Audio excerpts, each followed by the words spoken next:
Thank you. I'm John Kraft. I'm proud to be here today. First, I want to thank Ms. Helen Krieble and the Vernon K. Krieble Foundation for their work in supporting liberty and freedom across the nation. I'm truly honored to receive this award. I would also like to thank the State Policy Network for their efforts in bringing organizations together to find solutions to the country's problems.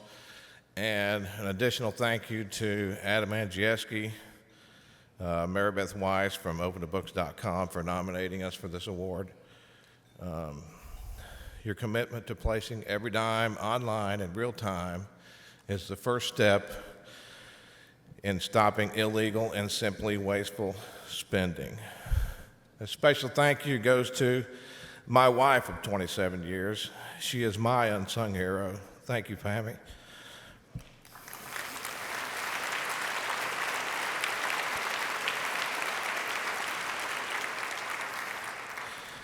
Kirk and I started the Edgar County Watchdogs in about midsummer of 2011.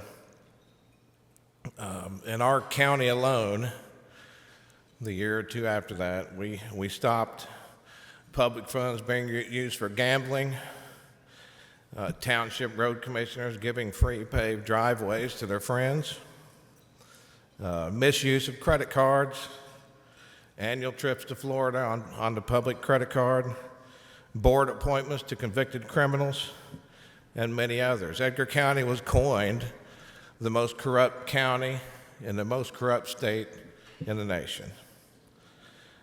Former U.S. District Attorney for the Northern District of Illinois, Mr. Patrick Fitzgerald, talked about a culture of acceptance where victims are shaken down, public pays a higher price for goods and services, and then the public loses faith in their government and apathy grows because people see decades of corruption and it's just accepted as a status quo. They assume they can do nothing about it. He said that the public's refusal to remain silent and its refusal to accept corruption is the first line of defense against it. And we fought back. For example, the Albion Fire Department convinced their mayor to sign a contract, a construction contract, and the city council didn't know about it. About a week later, he resigned. He was also the city insurance agent. He resigned, and then the council found out about the contract, informed the contractor that the contract's not valid. It didn't go through us. At a meeting where the fire department was holding the council hostage, basically, they kept threatening to quit month after month.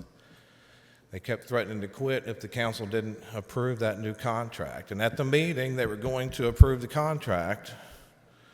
I did a point of order and said, "Excuse me, that is not on the agenda. You cannot approve that contract." 17 firemen stood up and resigned.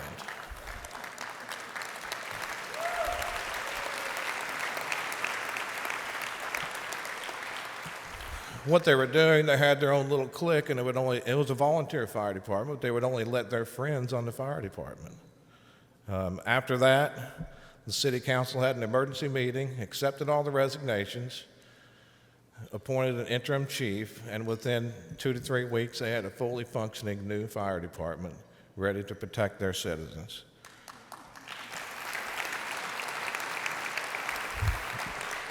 Another incident involved a county health department administrator. At their meeting, they were in a heated discussion about employee pay and benefits when the director said, "Well, you know, I haven't got a pay raise in 3 years." I thought it was kind of strange, so I opened up my trusty smartphone, clicked on the Open the Books app, brought up her name, found out she had a pay raise each and every year she's been working for them. I had already spoke during public comment, so Kirk, in his turn, told the board, "She lied to you. She has a pay raise each and every year." That was on a Thursday. On Monday, she was fired.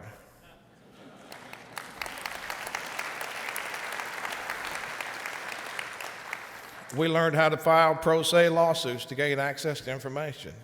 We're not attorneys. We've never been into court before. I went into court on my first pro se lawsuit, and the judge was chewing out their attorney and asked me if I had anything else to say, and I never said anything. I said, no, I think you said everything. So, that was my first experience. I won that lawsuit, didn't have to say a word.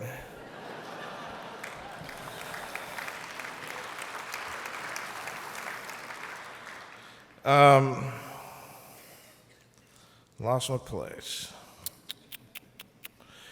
We were met with fierce opposition, including cease and desist letters. We posted them on our website. Local media actively worked against us. Local small town radio and newspapers worked against us at every corner. They refused to report any of our findings. They wrote half-page articles on how much trouble the Freedom of Information Act was for the local public bodies. We even arrested an entire Park District Board, citizens arrest, for refusing to allow us to speak at their meeting. Everybody laughed at the time, but the sheriff showed up and said we were correct.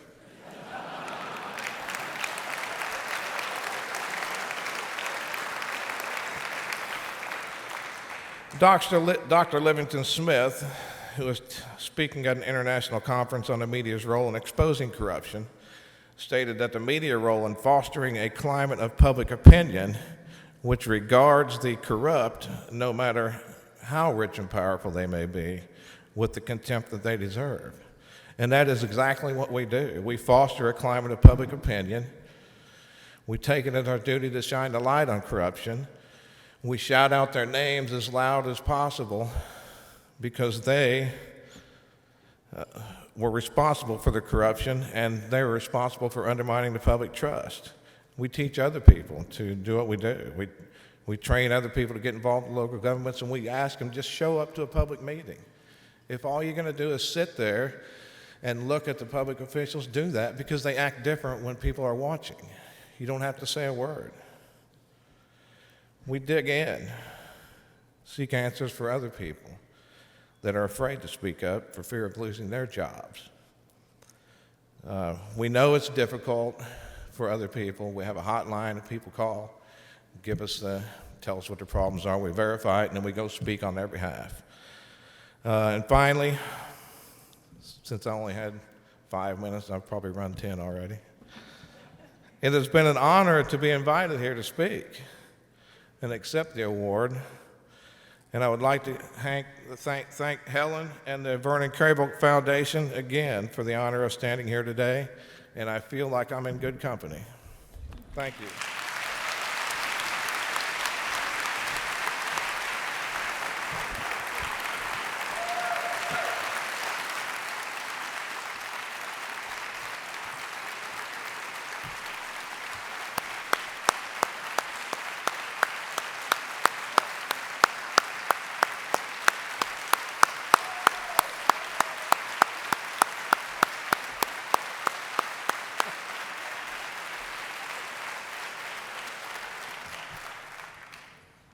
Wow, now I know why he wanted me to go second.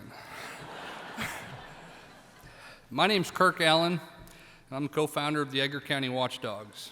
I want to thank Ms. Krieble and the Vernon K. Krieble Foundation for their great work and the efforts in supporting freedom. Being recognized with this award is truly an honor that words can't express. With just shy of 200 public officials out of government from our work, my first thought after being notified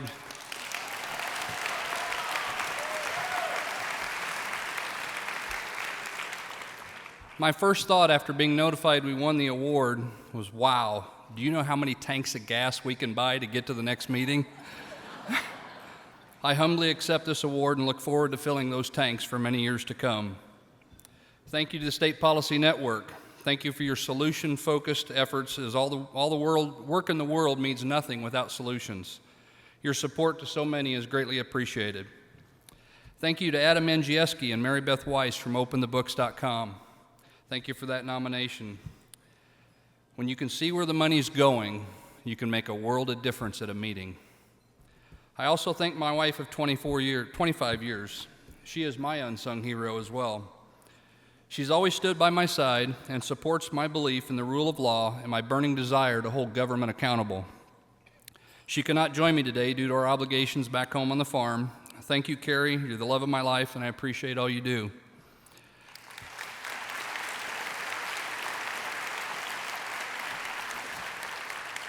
Most importantly, I want to thank the Lord for each and every blessing I've received, as without Him, I'm nothing. After my career in the Air Force, I moved back to our family farm. I joined our fire department as a volunteer fireman and EMT. Looking back, asking for a budget from our department trustees was probably the beginning of being a watchdog. The response from the trustees was the budget was none of my business. Wrong answer. I later became the chief.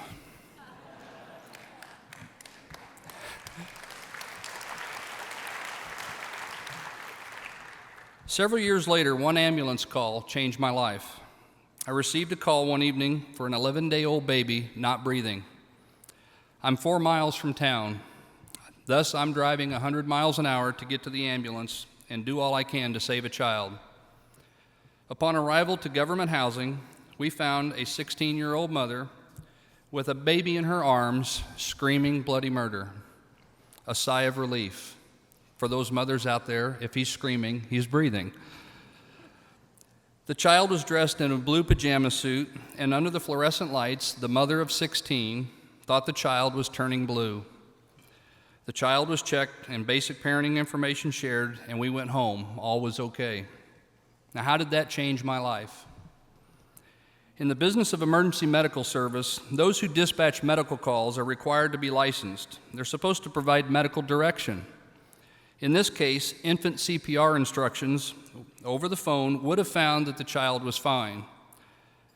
I risked a lot to save a lot when in fact there was no need for such risk as if the dispatcher had done their job.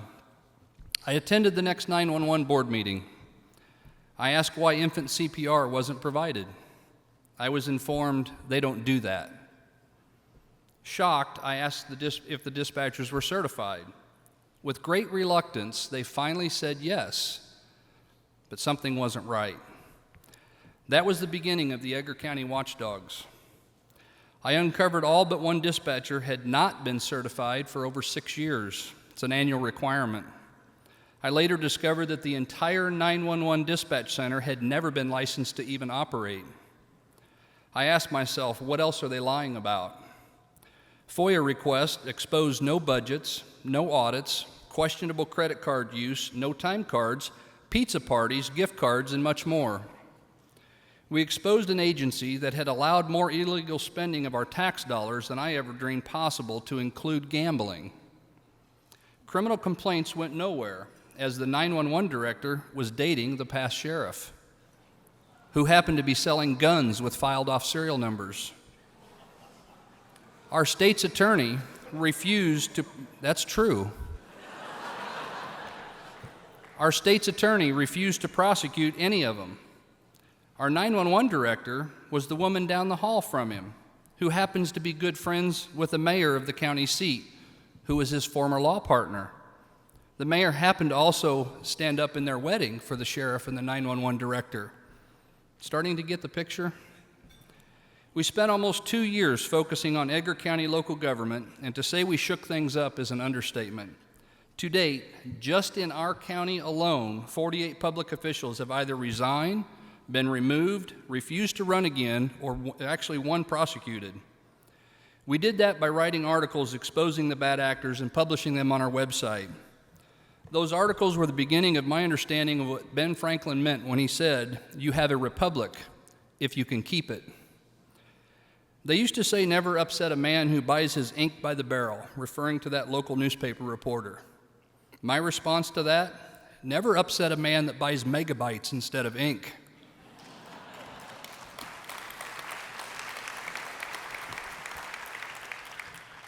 By exposing the bad actors at the local level, they tend to either flee or don't run again.